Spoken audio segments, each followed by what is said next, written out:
Bharat operation sindoor میں فوجی اہداف حاصل کرنے میں ناکام، بھارت کی کسی بھی مہم جوئی کا منہ توڑ اور سوچ سے بڑھ کر جواب دیا جائے گا۔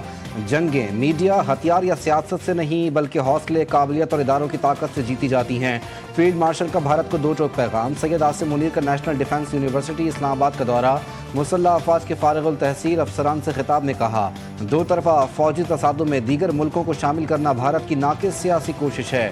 آپریشن بنیان مرصوص میں پاکستان کی کامیابی پر بھارت کے بیرونی حمایت کے الزام حقائق کے منافی ہیں۔ پاکستان کی کامیابی کو بھارت نے ہمیشہ بیرونی حمایت سے جوڑنے کی کوشش کی، جو کہ جھوٹ اور ہچکچاہٹ کی علامت ہے۔ آج چیف منسٹر صاحب نے D G Sindh building control authority کو بھی معطل کر دیا ہے۔ بلڈنگ کنٹرول اتھارٹی کے عملہ تھا اس میں ملوث، جن کی ڈائریکٹ ذمہ داری تھی، ان کو وزیر بلدیات صاحب نے پہلے ہی دن ان کو معطل کیا۔ لیاری میں المناک حادثہ، سندھ حکومت کا بڑا ایکشن، شہر میں انتہائی مخدوش 51 عمارتیں گرانے کا فیصلہ۔ عمارت گرنے کے سانحے میں ملوث افراد کے خلاف سخت کارروائی کی جائے گی، D G S B C معطل، پرچہ کٹ گیا۔ سینئر صوبائی وزیر شرجیل انعام میمن نے کہا، فیکٹ فائنڈنگ کمیٹی 2 روز میں رپورٹ دے گی۔ سعید غنی بولے 2022 میں عمارت کا سروے ہوا تھا، اس کے بعد ایکشن نہ لینے پر بھی کارروائی نہیں ہوگی۔ مخدوش عمارتوں کی رپورٹ آئے گی تو انہیں منہدم کیا جائے گا۔ کمشنر کراچی 2 روز میں مخدوش عمارتوں کی تفصیل دیں گے۔ سانحے میں ہلاک ہونے والے 27 افراد کے فی خاندان کو 10 لاکھ روپے ملیں گے۔ کمشنر کراچی کو ایک اور ذمہ داری یہ دی گئی، اگلے 24 گھنٹوں کے اندر جو 51 عمارتیں انتہائی خستہ ہیں، ان کی ساری تفصیلات وہ فراہم کریں گے تاکہ ان عمارتوں کو گرانے کا کام جو ہے وہ فوری طور پر شروع کیا جا سکے۔ جو 27 افراد ہلاک ہوئے ہیں اس حادثے کے نتیجے میں، ان کو فوری طور پر 1 ملین کے حساب سے 27 لوگوں کو جو ہے وہ گورنمنٹ جو ہے وہ مالی امداد بھی فراہم کرے گی۔ ایک افسر کی غفلت، 27 زندگیوں کا چراغ گل، D G S B C Ishaq Khoro نے اعلیٰ حکام اور افسران کو ماموں بنا دیا۔ سنسنی خیز انکشافات سامنے آ گئے۔ لیاری میں منہدم عمارت کبھی مخدوش قرار نہیں دی گئی، نہ ہی کبھی مکینوں کو خالی کروانے کے لیے نوٹس دیا گیا۔ اسحاق کھوڑو نے غلط بیانی کرتے ہوئے بدنیتی پر مبنی رپورٹ جمع کروائی۔ ذرائع کے مطابق متاثرہ مکان کا نمبر 138 ہے۔ ایس بی سی اے نے مکان 29 کی رپورٹ جمع کروائی۔ گریڈ 20 کے شاہ میر خان کو director general S B C A کا چارج سونپ دیا گیا۔ 27 زندگیاں جانے کے بعد انتظامیہ جاگ گئی۔ لیاری میں مخدوش عمارتوں کے خلاف آپریشن کا آغاز کر دیا گیا۔ چوتھا مالا جو ہے میرے پاس تھا، صحیح ہے نا۔ اب جب سے یہ گری ہے تب سے ہم بے یار و مددگار ہیں، نہ کپڑے ہمارے تن پر ہیں، سمجھے، نہ کھانا ہمارے پیٹ میں اور نہ کوئی سونے کی جگہ ہمارے پاس نہیں۔ ہمارے تمام اسباب جو اس کے اندر ہیں، اب انہوں نے کسی کو جانے ہی نہیں دیتے اوپر۔ آپ یقین کریں، ہمارا دوائیاں، گولیاں، جو بھی سسٹم ہے نا، کپڑے شپڑے سب اسی میں۔ ابھی یہ بھی میں ایک دوست سے کپڑے مانگ کے پہن رہا ہوں۔ سر چھپانے کے لیے چھت، نہ کھانے کے لیے روٹی، پیاروں کی زندگی بھی عمارت کے ملبے میں کھو دی۔ لیاری میں منہدم عمارت کے متاثرین بے یار و مددگار، نہ خیمہ نہ امداد۔ متاثرین کی راتیں فٹ پاتھ پر کٹنے لگیں، کوئی پرسان حال نہیں۔ منہدم عمارت کے اطراف کی عمارتیں خالی ہونے سے 40 خاندان بھی بے گھر، در بدر کی ٹھوکریں کھانے پر مجبور۔ ملک کے مختلف شہروں میں بارشوں سے تباہی، خیبر پختونخوا کے اضلاع بنیر، مالاکنڈ اور مانسہرہ میں موسلا دھار بارش، سیلابی ریلوں میں بہہ کر 5 افراد جاں بحق۔ بلوچستان میں بھی طوفانی بارشوں اور سیلابی ریلوں نے قیامت ڈھائی، مختلف واقعات میں 7 جانیں چلی گئیں۔ ضلع واشق میں سیلابی صورتحال سے 5 مکانات منہدم، زرعی زمینوں، سولر پینلز کو نقصان پہنچا۔ اٹک میں سیلابی ریلا پولیس چوکی بہا لے گیا۔ سوابی میں طوفانی بارش سے منقطع، درجنوں دیہاتوں کا زمینی رابطہ بحال نہ ہو سکا۔ تھر پارکر میں 11 سیاح سیلابی ریلے میں پھنس گئے، 10 کو ریسکیو کر لیا گیا، 1 کی لاش نکالی گئی۔ کراچی میں آج سے بارش کی پیش گوئی، شدید بارشوں کی پیش گوئی، این ڈی ایم اے نے الرٹ جاری کر دیا۔ 10 جولائی تک ملک بھر کے دریاؤں میں پانی کی سطح بلند ہونے کا خدشہ۔ سوات، شمال مشرقی پنجاب کے علاقوں کی وہ بارش سے متاثر ہو سکتے ہیں۔ بلوچستان میں ندی نالوں کے بہاؤ میں اضافے کا خطرہ۔ وزیر اعظم کی بارشوں کے پیش نظر این ڈی ایم اے ریسکیو اداروں کو ہائی الرٹ رہنے کی ہدایت۔ کہا، تربیلا ڈیم کے اسپل ویز کھلنے سے دریائے سندھ میں طغیانی کا خدشہ ہے۔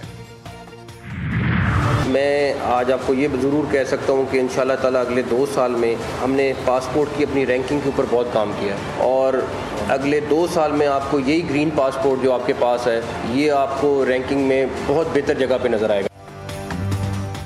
پاسپورٹ رینکنگ پر کافی کام کیا، اگلے 2 سال میں گرین پاسپورٹ بہتر رینکنگ پر نظر آئے گا۔ کراچی میں وفاقی وزیر داخلہ کا چیمبر آف کامرس کی تقریب سے خطاب، محسن نقوی نے سیف سٹی منصوبے کے حوالے سے کہا، کراچی میں منصوبہ مکمل ہوا تو جرائم کی شرح میں نمایاں کمی آئے گی۔ سویڈن کا پاکستان میں ویزا سروسز دوبارہ شروع کرنے کا اعلان، ترجمان دفتر خارجہ کے مطابق پاکستانیوں کو مختصر قیام کے لیے سویڈن جانے کی سہولت ملے گی۔ 7 جولائی 2025 سے پاکستانی شہری 90 دن تک سویڈن کے دوروں کے لیے پاکستان سے شینجن ویزا کے لیے درخواست دے سکتے ہیں۔ میں تو مخالف ہوں 63-62 کا، ویسے ہی میں تو کہتا ہوں اس کو جڑ سے اکھاڑ کر پھینک دو۔ میں تو کہتا ہوں کہ یہ ایک آمریت کے دور کی نشانی ہے، اس کے اندر نکالیں، باہر کریں۔ Why the members sitting in the houses do not show that spine؟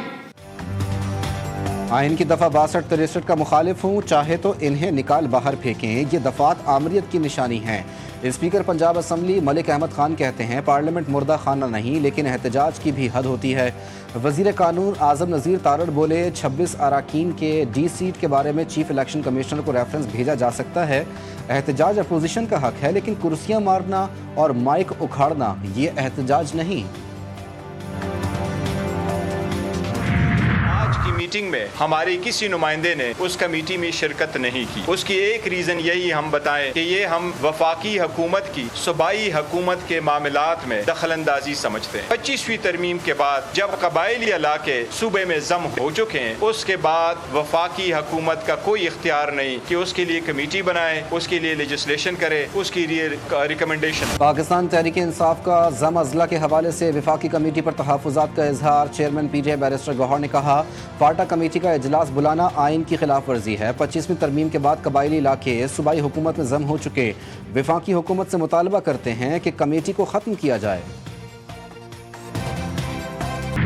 بہت افسوس ہوا، پی ٹی آئی نے کمیٹی کا بائیکاٹ کر دیا، کمیٹی میں تمام متعلقہ فریق شامل ہیں۔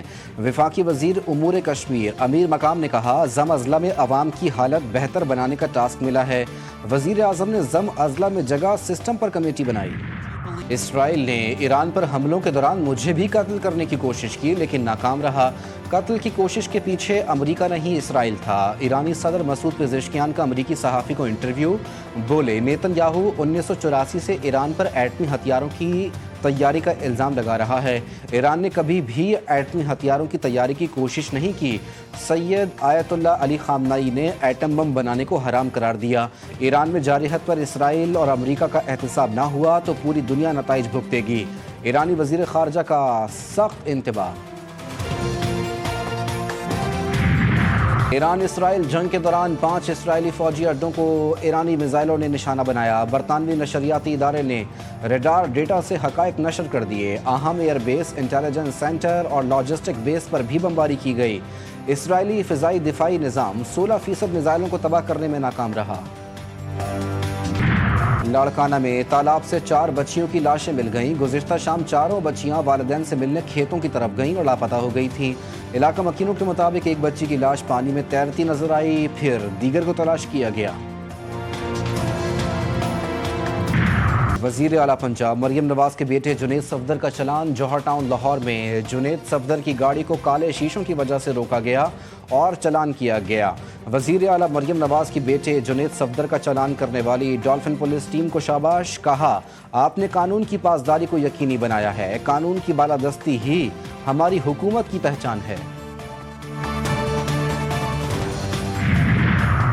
لاہور میں کالے شیشوں والی گاڑیوں کے خلاف کارروائیاں تیز، ٹھوکر نیاز بیگ ناکے پر معروف ٹک ٹاکر رجب بٹ کی گاڑی روک لی گئی، گاڑی کے شیشوں پر لگے سیاہ پیپرز اتار دیے گئے۔ ایس پی ڈالفن کا کہنا ہے کہ اب تک سینکڑوں گاڑیوں کے خلاف قانونی کارروائی کی جا چکی ہے۔ عمر کم بڑا کارنامہ، کہاں ہے حکومت، کہاں ہے قانون؟ بچے کو گاڑی چلانے کی اجازت دینے والے والدین اور نظام پر سوالیہ نشان۔